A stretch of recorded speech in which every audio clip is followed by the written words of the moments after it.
2 फरवरी 2023। प्रातः मुरली। ओम शांति। बाप दादा मधुबन। बाबा के महावाक्य। मीठे बच्चे, एक ईश्वर की मत ही श्रेष्ठ मत है। जिस मत पर चलने से ही तुम सच्चा सोना बनेंगे, बाकी सब मतें असत्य बनाने वाली हैं।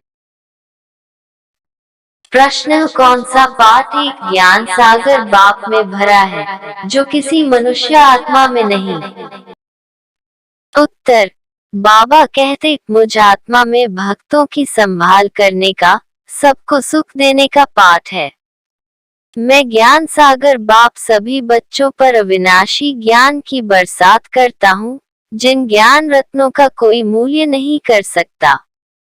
मैं लिबरेटर हूँ, रूहानी पंडा बन तुम आत्माओं को वापस शांतिधाम ले जाता हूँ। यह सब मेरा पाठ है। मैं किसी को दुख नहीं देता, इसलिए सब मुझे आंखों पर रखते हैं। रावण दुश्मन दुख देता है, इसलिए उसकी एफिजी जलाते हैं। गीत जो पिया के साथ है। ओम शांति। बाप ने ओम का अर्थ तो बच्चों को समझा दिया है। अहम आत्मा, बस अर्थ ही इतना छोटा है। ऐसे नहीं कि आई एम गॉड। पंडितों आदि से पूछेंगे ओम का अर्थ क्या है, तो वह बहुत लंबा चौड़ा सुनाएंगे और यथार्थ भी नहीं सुनाएंगे। यथार्थ और अयथार्थ, सत्य और असत्य।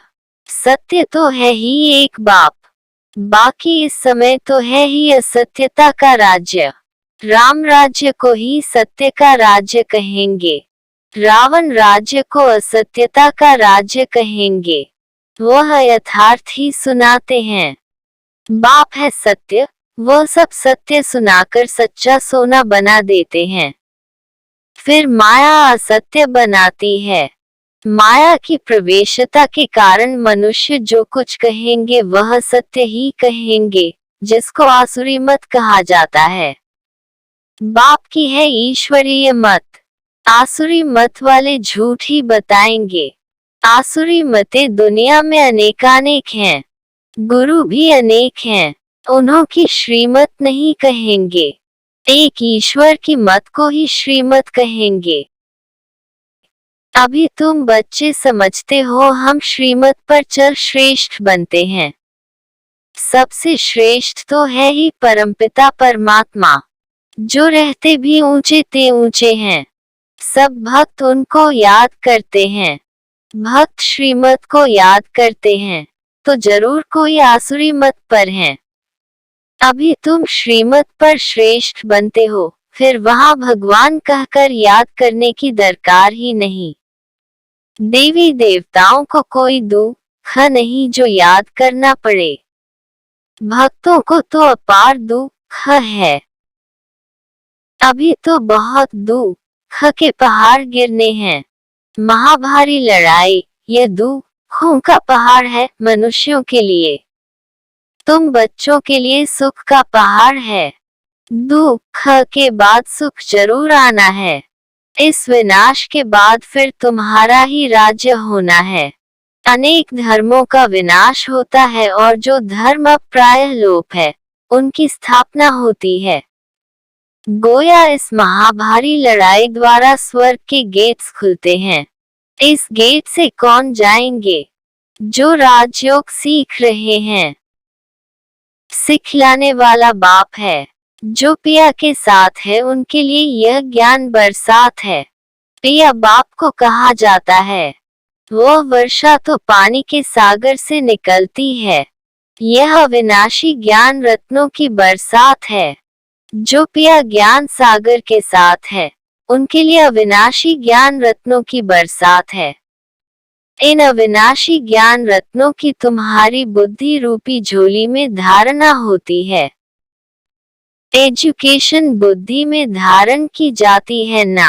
आत्मा है मन बुद्धि सहित, तो जैसे कि आत्मा ग्रहण धारण करती है, जैसे आत्मा को यह शरीर है, वैसे आत्मा को मन बुद्धि है। बुद्धि से ग्रहण करते हैं।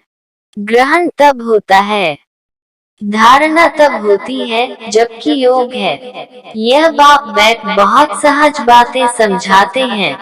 मनुष्यों ने तो बहुत डिफिकल्ट बातें सुना दी हैं। शास्त्रों में भी बहुत मतें हैं।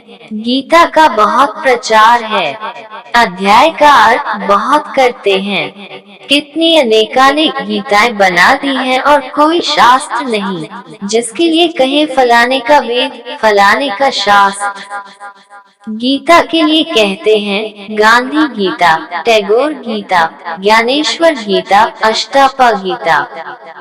बहुत नाम गीता के रख दिए हैं और वेद शास्त्र के कभी इतने नाम नहीं सुनेंगे। परंतु मनुष्य समझते कुछ भी नहीं है।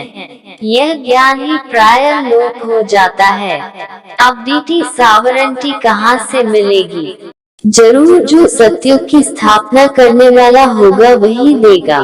अब बाप आया हुआ है तुम बच्चों को स्वर्ग की राजाई देने, सो भी 21 जन्मों के लिए। गाया जाता है कुमारी वो जो 21 कुल का उद्धार करे। अब वो कुमारी कौन सी? तुम सब कुमार कुमारी हो। तुम कोई को भी 21 जन्मों के लिए राज्य भाग्य प्राप्त करा सकते हो, श्रीमत से अथवा बाप की मत से। पाठशाला में जो पढ़ते हैं वो जानते हैं कि हम स्टूडेंट हैं, और सत्संगों में अपने को स्टूडेंट नहीं समझेंगे। स्टूडेंट को एम ऑब्जेक्ट बुद्धि में रहती है। तुम हो ईश्वरीय स्टूडेंट। भगवान वाच मैं तुमको राजयोग सिखाता हूँ, मनुष्य से देवता बनाता हूँ। देवताओं की राजधानी थी, यथा राजा रानी देवी देवता तथा प्रजा। नर से नारायण बनते हैं। यह ऑब्जेक्ट है फर्स्ट। ऐसे नहीं राजा राम व रानी सीता बनाएंगे। यह है ही राजयोग, राजाओं का राजा बनाएंगे। कल्प कल्प में फिर से आता हूँ गवाया हुआ राज्य देने। तुम्हारा राज्य कोई मनुष्यों ने नहीं छीना है, छीना है माया ने। अब जीत ही माया पर पानी है। वो लड़ाई होती है राजाओं की, एक दो के ऊपर जीत पाने लिए लड़ते हैं। अब तो प्रजा का प्रजा पर राज्य हो गया है। हद के राजाओं की अनेकानेक लड़ाइयाँ लगी हैं, उनसे हद की राजाएं मिलती है और इस योगबल से तुम विश्व की राजधानी स्थापन करते हो। इसको हिंसक लड़ाई कहा जाता है। लड़ाई अथवा मरने मारने की बात नहीं है, यह है योग बल। कितना सहज है। बाबा के साथ योग लगाने से हम विक्रमाजीत बनते हैं, फिर कोई माया का वार नहीं होगा। हाथम ताई का खेल दिखाते हैं, वो मुहर्रा मुख में डालते थे तो माया गुम हो जाती थी, मुहर्रा निकालते थे तो माया आ जाती थी। अल्लाह बलदीन का भी नाटक है, ठका करने से बहिष्ट निकल आता था, वो है बहिष्ट अथवा स्वर्ग। तो बाप बैठ बहिष्ट की स्थापना करते हैं ब्रह्मा द्वारा। परमपिता परमात्मा कोई नर्क की स्थापना थोड़े ही करेंगे। ऐसा होता तो उनकी एफिजी बनाते। एफिजी तो रावण की निकाली जाती है, क्योंकि रावण ही सबका दुश्मन है। बाप जो स्वर्ग की स्थापना करते हैं उनको तो आंखों पर रखा जाता है। बाप कहते हैं मुझे भक्त याद करते हैं कि आकर दुख से छुड़ाओ, इसलिए आकर लिबरेट करता हूँ। बाप लिबरेटर भी है, रूहानी पंडा भी है। तुमको ले जाते हैं अपने शांति धाम। जो पिया के साथ है उनके लिए अविनाशी ज्ञान रत्नों की बरसात है, जिन ज्ञान रत्नों का मूल्य नहीं किया जाता। बाबा है ज्ञान सागर तो जरूर आत्मा में पार भरा हुआ है। परमपिता परमात्मा खुद भी कहते हैं मेरी जो आत्मा है, जिसको तुम परमात्मा कहते हो, मेरे में भी पार भरा हुआ है। भक्तों की संभाल करना, सबको सुख देना।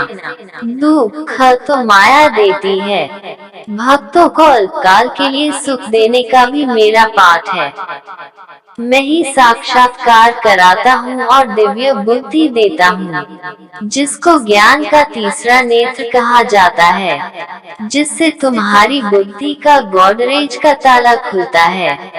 वास्तव में शंख यह मुख है। इस आत्मा भी प्यो हो जाएगी। धन भी तुम्हारे पास अथाह होगा।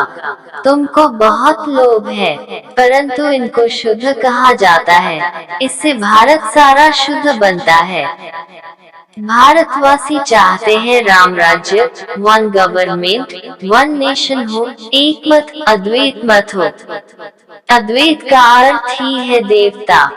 यह है आसुरी मत। श्रीमत बिगड़ सब आसुरी मते हैं, जिस कारण एक दो में लड़ते झगड़ते रहते हैं।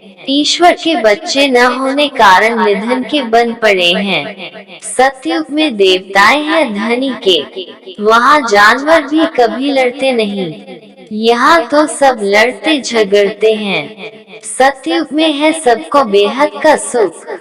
अब तुम बच्चे जानते हो हम बाप से ईश्वरीय जन्म सिद्ध अधिकार ले रहे हैं। ईश्वर सम्मुख है ना, कहते हैं मैं कल्प आता हूँ स्वर्ग स्थापन करने। तुम बच्चों के लिए वंडरफुल सौगात ले आता हूँ। बाप कहते हैं मेरे लाडले सिकींदे बच्चों 5000 वर्ष बाद आकर तुम मिलते हो। ऐसे और कोई कह न सके। भल अपने को ब्रह्मा विष्णु शंकर कहलावे, परंतु ऐसी बातें किसको कहने आएंगी ही नहीं। इसमें कोई कॉपी कर न सके। बाप कहते हैं मेरे लाडले सिकींदे बच्चों 5000 वर्ष के बाद फिर से आकर तुम मिले हो। सिर्फ तुम ही। बहुत बच्चे मिलते रहेंगे। राजधानी स्थापन करने में बहुत मेहनत लगती है। राजा रानी एक, फिर उनके बच्चे वृद्धि को पाएंगे। भारत में प्रिंस प्रिंसेज कितने होंगे? समझो लाख 2 हैं। प्रजा होगी 40-50 करोड़। तो मंजिल बहुत बड़ी है। यह बाप की कॉलेज है। तो कितना अच्छी रीति पुरुषार्थ करना चाहिए। बाप तो कहेंगे राजाओं का राजा बनो, न कि प्रजा। बनेंगे वही जो कल पहले बने होंगे। हम साक्षी होकर देखेंगे कौन किस प्रकार का वर्षा लेते हैं। कोई तो एकदम पकड़ लेते हैं। मोस्ट बिलव्ड बाप है। चुंबक पर सुइयां खींचकर आती हैं। कोई में कट जंत जास्ती होती है, कोई में कम। नजदीक वाले तो एकदम आकर मिलेंगे, साफ सुई छट खींच आएगी। बाप कट को निकाल कर ऐसा चमकाते हैं जो तुम बच्चे वहाँ साथ रहेंगे। तुमको रुद्र माला में पिरोना है। गायन भी है परंतु जानते नहीं है कि यह माला किसकी बनी हुई है। बाप कहते हैं मेरी माला जो होगी वह स्वर्ग की मालिक होगी। भक्त माला को भी तुम समझ गए हो, वह रावण की माला है। पहले रावण की माला में कौन आते हैं? पूज्य से पुजारी कौन बनते हैं? आप ही पूज्य देवता, फिर पुजारी बनते हैं। यह कितनी गुह्य बातें समझने की हैं। तुम हो फिलैंथ्रोपिस्ट, देह सहित सब कुछ बाबा को बलि चढ़ते हो। सन्यासी फिलैंथ्रोपिस्ट नहीं बनते, वो तो घर बार छोड़ जंगल में चले जाते हैं। तुम सब कुछ ईश्वर अर्पण करते हो। Everything for God father. तो बाप फिर कहते हैं मेरा सब कुछ तुम बच्चों के लिए है। मनुष्य जब मरते हैं तो सब सामग्री करनी घोर को देते हैं। बाप कहते हैं मैं भी करनी घोर हूँ। तुम्हारे पास पुराना कपन है, सब दान करते हो, बाप पर बलिहार जाते हो। काम तो फिर भी तुम्हारे ही आता है। बाबा तो मकान आदि भी अपने लिए नहीं बनाते हैं। शिव बाबा है दाता, सारे स्वर्ग की राजाई तुमको दे देते हैं, इसलिए इनको सौदागर भी कहते हैं। कितनी मीठी मीठी बातें हैं। इम्तिहान पूरा होने वाला है। बाबा आखिर इम्तिहान कभी पूरा होगा? बाबा कहते हैं जब तुम मरने पर आएंगे, ज्ञान पूरा होगा तब यह विनाश आरंभ होगा। फिर गोल्डन स्पून इन माउथ, जन्म लेंगे और स्पून मिलेगा। यहाँ तो 30-40 वर्ष पढ़ते हैं तो यहाँ ही उसका फल मिल जाता है। तुम्हारा तो है भविष्य के लिए। भविष्य जन्म तुमको मिलेगा तो तुम प्रिंस बनेंगे। तो इम्तिहान तब पूरा होगा जब विनाश शुरू होगा। एक तरफ पढ़ाई पूरी होगी और विनाश शुरू हो जाएगा। बाकी रिहर्सल तो होती रहेगी। तुमको इस पढ़ाई का फल फिर नई दुनिया में मिलना है। वहाँ आत्मा, शरीर, राजाई सब नया होता है। यह बड़ी गुह्य धारणा की बातें हैं। पढ़ाई कभी छोड़नी नहीं चाहिए। बाप बैठ समझाते हैं, वंडरफुल बातें हैं ना। देरी से आने वाले भी झट योग और ज्ञान में लग जाते हैं तो वह भी ऊंच पद पा सकते हैं। अच्छा, मीठे मीठे सिकींदे बच्चों प्रति माता पिता बाप दादा का याद प्यार और गुड मॉर्निंग। रूहानी बाप की रूहानी बच्चों को नमस्ते। धारणा के लिए मुख्य सार। 1. शरीर और आत्मा दोनों को पवित्र बनाने के लिए इस पुराने शरीर सहित सब कुछ भूलना है। देह सहित बाप पर पूरा बलि चढ़ फिलैंथ्रोपिस्ट महादानी बनना है। 2. बाप की श्रीमत पर चल बेहद का सुख लेना है। यह शुद्ध लोभ रखना है जिससे सारी विश्व सुखी बने। बाकी अशुद्ध लोभ त्याग देना है। वरदान।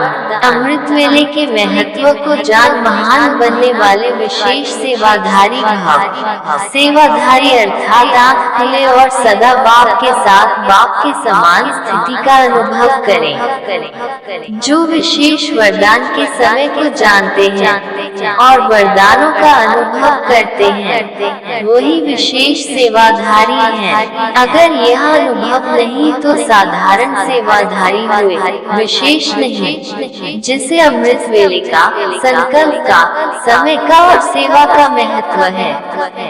ऐसे सर्व महत्व को जानने वाले महान बनते हैं और औरों को भी महत्व बतलाकर महान बनाते हैं। स्लोगन। जीवन की महानता सत्यता की शक्ति है जिससे सर्व आत्माएं स्वतः झुकती हैं। ओम शांति। ओम शांति। ओम शांति।